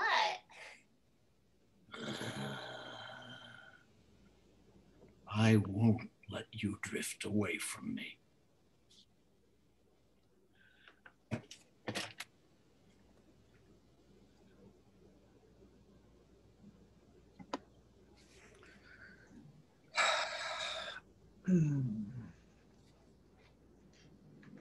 There you are. Oh, you. I've been looking for you, and here you are in the great hall. I should think you would be asleep. I should think you should be asleep. Where have you been all evening? I was feeling unwell. And where has Emily been? I imagine Miss Vandergaard was also feeling unwell. Were you playing dress up? Why can't you just say that I look nice? If I meant to say that you looked nice, I would have said that you look nice. One of my diaries has gone missing tonight. Oh, I looked for it everywhere. I couldn't find it. you must have misplaced it. Sister. Yes, sister. I am very, very unhappy. Is that so? Yes, it is. It is so now, and it has always been so. That doesn't make you special. What? Everybody is very, very unhappy, Huldy. It is simply what things are. The land is bleak, and the house is large, and there is no language for all the things lurking within us. No matter how much we write in our diaries, we are all quite unhappy. So what? Huldy didn't expect this. She might lower or put down the axe, which Agatha still has not seen. Are you unhappy? I have achieved balance. Balance? I do not strive for happiness, which has made me less unhappy. I set goals for myself and I achieved those goals. You might try it if you weren't scribbling in your diary all the time. But what if, aren't there other ways? And what would those other ways be? If something amazing happened, something wild or spectacular or completely unexpected, don't you think it would make us happy? No. Why not? Because then that event would be over. The wild, spectacular, whatever it was. And then you would be alone again. And only this time, you would not have achieved balance. You would have achieved expectation. You would want to feel that way again and again, more and more, and you would not feel that way again and again, more and more. And so you would be even more unhappy. Now the axe has definitely been put down. I think I hate you. I know that. You do? I read your diary. You did? I did. And what did you think of it? I thought it was a very poor quality. You did? I am sorry to say that I did. Why? Why did you feel that way? There was monotony, repetition, poor attention to detail, a plaintive narrator's voice that did little to endear itself to the reader. Your spelling could improve immensely.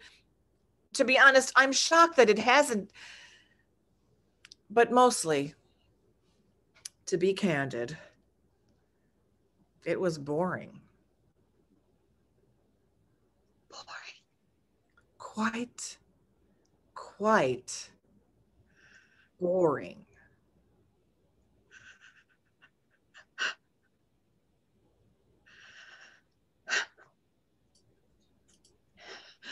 Huldy launches herself at Agatha. This was entirely unplanned. She is fueled by sheer rage and hurt. She hits Agatha in the head with a heavy object, perhaps a vase, not the axe. Agatha falls. Huldy keeps hitting her, blind with rage. I am not boring. I am famous. I am so famous that I have a song about me. Nobody else has a song. Agatha? Agatha? Agatha? Oh. Well, oh. Marjorie? Marjorie? Marjorie? Marjorie? Oh.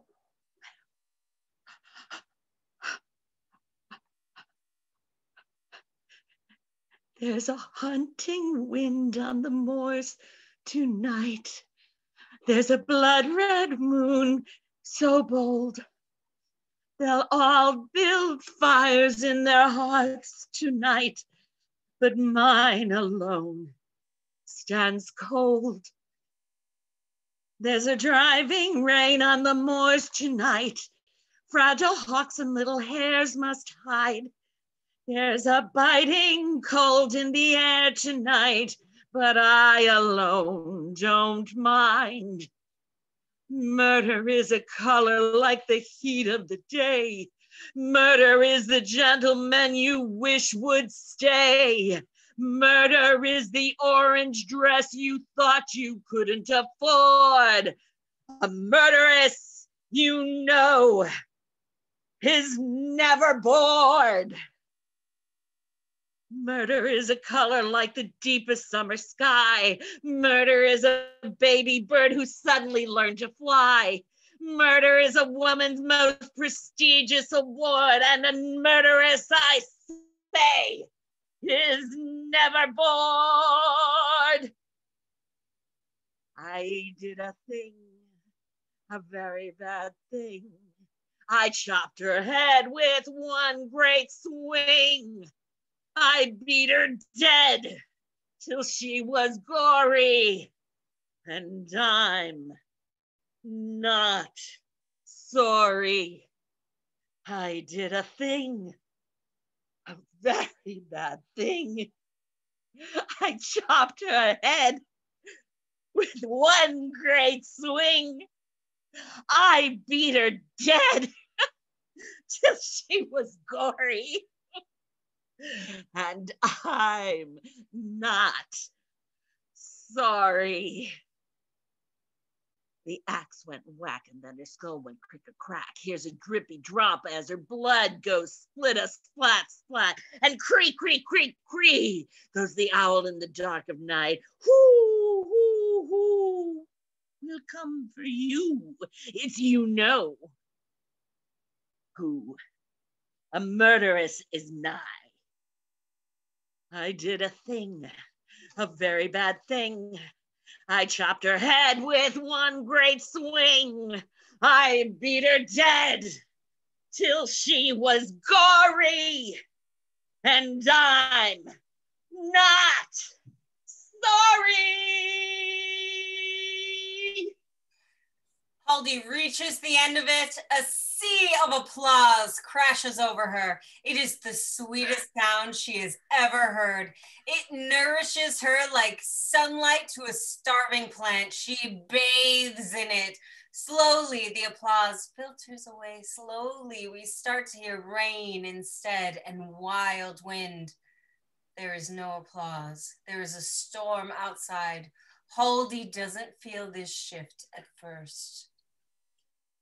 Thank you. Thank you. Yes, I am. Yes, I did. Yes, I did. And I feel nothing.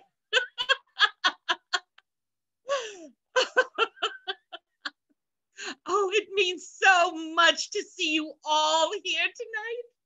Thank you. Thank you.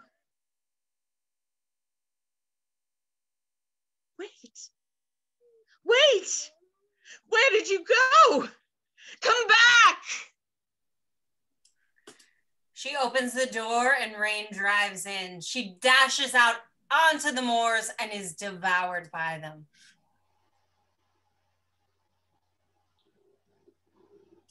Scene 15, the Great Hall, which continues to look very much like the parlor. Next morning, a gigantic blood stain is on the floor. Marjorie's diary sits on Agatha's chair. Emily stands in front of the blood stain. She has just entered. She stares at it in horror. The sound of someone coming. Emily sits down in the chair, diary in hand, and composes her face. Marjorie enters with mop and bucket. Oh. Mallory? I didn't know anyone was in here. I'm in here. I can see that. I was just going to dust. Where are you? The Great Hall has fallen into disarray. Oh, I hadn't noticed. I can see you found my diary. Oh, is this your diary? It is. I thought it was Haldy's diary. It was Haldy's diary, and then it became my diary. Oh. Have you seen Miss Haldy this morning? I? Yes.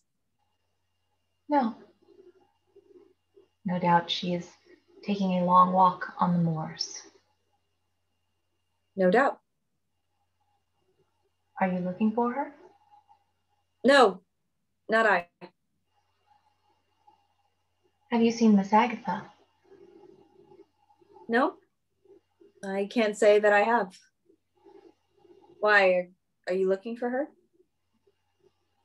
I? No. Are you sure? I'm quite content, thank you.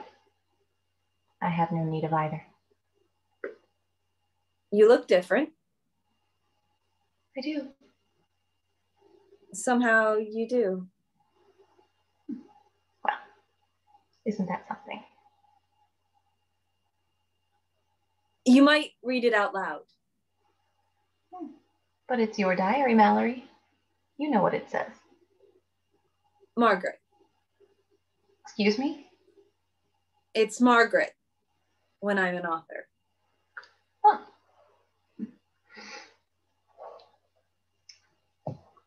Everything shall always be different now, and yet nothing changes in this bleak land. I once saw a kitten ripped apart by savage birds. It seemed such an awful thing, would change the face of the land forever. And yet, when it was over, there was no sign that it had occurred, save a little bit of fur caught in the gorse. Quite good, Margaret, really.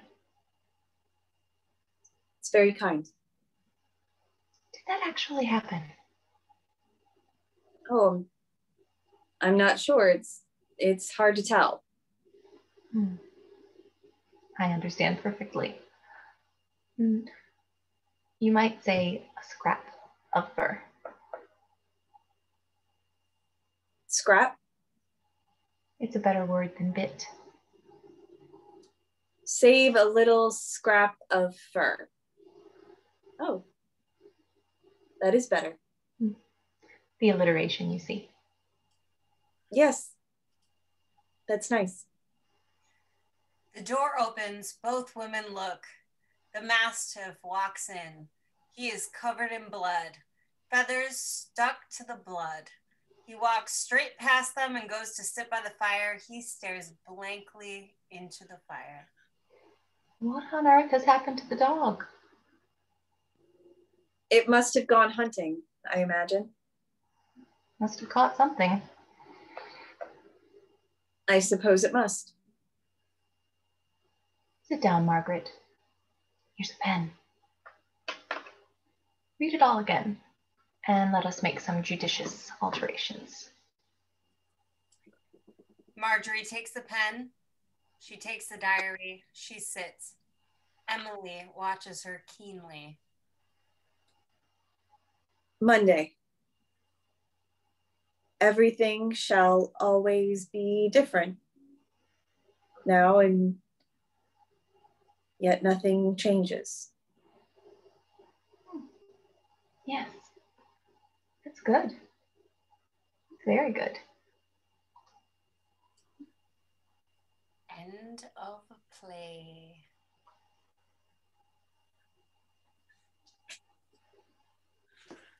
Yay. Everyone come on. Take your woo, woo, woo, woo, woo. Where's the mastiff? There is my man. Do you take a picture of the screen? Awesome. Ken, I loved your little ear scratch you did.